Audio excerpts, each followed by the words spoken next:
ದುಡ್ಡು ಕೊಟ್ಟು ಒಂದು ಟಿಕೆಟ್ ಅಂತ ತಿಳಿಸ್ಬಿಟ್ಟು ಇಷ್ಟ ಆಯಿತು. ಅವರಿಗೆ ತುಂಬ ಥ್ಯಾಂಕ್ಸ್ ಅಂತ. ಥ್ಯಾಂಕ್ಸ್ ಬೇಡ, ನಿನ್ನ ಸಾಕ್ಷಿಗೆ ಅಂತ ಇಟ್ಕೊಂಡಿರೋದು. ನೀನು ಆಮೇಲೆ ನನ್ನ ತಲೆ ಮೇಲೆ ಬಂದ್ಬಿಟ್ರೆ ಅಂತೇಳಿ, ಕರೆಕ್ಟಾ? ನಿನ್ನ ಹೆಸರೇನು? ಊರು? ಅಷ್ಟು ಗೊತ್ತು. ಹಾಂ, ಹಾವೇರಿ ಜಿಲ್ಲೆ ಹಂಗಲ್ ತಾಲೂಕು. ಹಾಂ, ಹಾವೇರಿ ಹಂಗಲ್ಲು. ಹಾವೇರಿ ಜಿಲ್ಲೆ ಹಂಗಲ್ ತಾಲೂಕು. ಹಾಂ ಅಷ್ಟು ಗೊತ್ತು. ಹಾಂ. ಪೋಸ್ಟು ಪೋಸ್ಟು ಸೇಸ್ಕಿ. ಚೇಸ್ಕಿ. ಸರಿ, ಊರಿಗೆ ಹೋಗ್ತೀನಿ ನೀನು ಹಂಗಾರೆ. ಸ್ನಾನ ಮಾಡ್ತೀಯಾ? ಹಾಂ, ನನಗೇನೋ ಮಾಡಿಸಿ ಟ್ರೈನಿಂಗ್ ಹಚ್ತೀನಿ. ಹುಷಾರಿಂದ ಊರಿಗೆ ಹೋಗ್ಬೇಕು, ಆಯಿತಾ?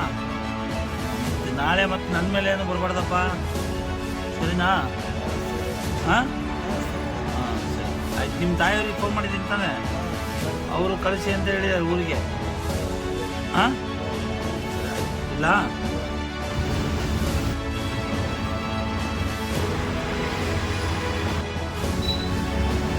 ಬಿಡು, ಅದೆಲ್ಲ ಇರಲಿ ಬಿಡು. ಆಮೇಲೆ ಐತಾ ಬಸ್ಸಿಗೆ ನೋಡು, ಇರೋ ಥರ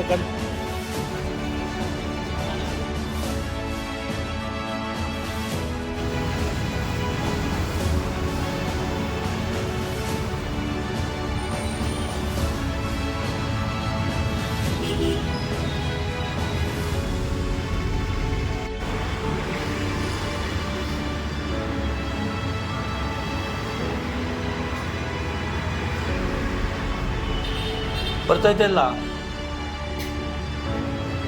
ಇರೋ ಹೋಯ್ತು ಬಿಡೋಣ.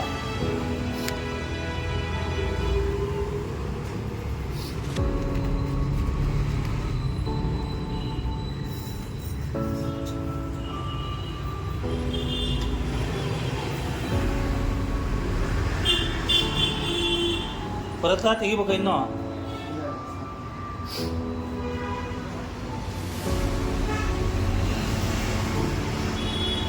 ಚೂರು ಕಟ್ ಮಾಡ್ಲಾ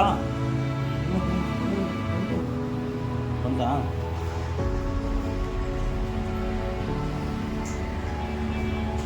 ಹೊಸ ಬಟ್ಟೆ ಎಲ್ಲ ಹಾಕೊಂಡು ಹೀರೋ ಆಗ್ಬಿಡೋದು ನೀನು.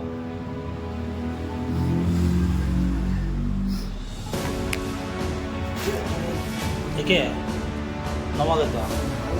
ಹಾಂ ಹಾಂ ಹಾಂ, ಏನಾಗಲ್ಲ ಮುಟ್ಟಿದ್ರೆ. ಮನುಷ್ಯ ಎಲ್ಲ ಸಾಯ ತನಕ ಎಲ್ಲ ಇದ್ದಿದೆ. ನಾವು ಎಲ್ಲೆಲ್ಲಿ ಸಾಯ್ತೀವೋ ನಮ್ಗೇನು ಗೊತ್ತು ಅಲ್ವಾ? ಹಾಂ, ಕ್ಲೀನಾಗಿ ಫ್ರೆಶ್ ಆಗ್ಬೇಕು ನೀನು. ಹೆಂಗೆ ಆಗ್ತದೆ ಗೊತ್ತಾ ಇವಾಗ?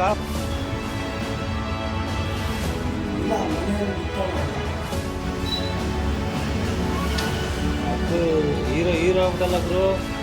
ನೆಕ್ಸ್ಟ್ ಫಿಲಮಿಗೆ ಹೇಳ್ತೀನಿ ಬಂದ್ಬಿಡೋದು ನೀನು. ಹಾಂ, ಹೀರೋ ಅಲ್ಲ, ಮನೆಗೆ ಹೋದ್ರೆ ಸಾಕಾಗೈತಿ ನಿಮಗೆ.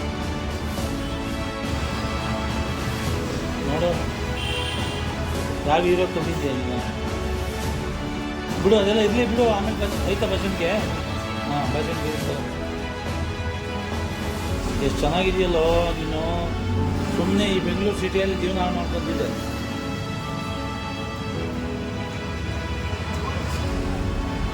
ನೋಡಿ ಇವಾಗ ಹೆಂಗೆ ಕಾಣ್ತೀಯ? ಹೀರೋದಾದ್ರು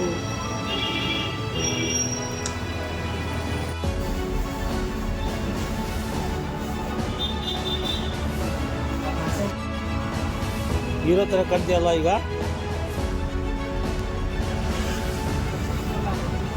ಚಪ್ಪಲಿ ಒಂದು ಹಾಕ್ಬಿಟ್ರೆ ಸೂಪರ್ ಆಗ್ತದೆ. ಶೂ ಬೇಕಾ ಚಪ್ಪಲಿನ? ಚಪ್ಪಲಿ ಸಾಕಲ್ಲ?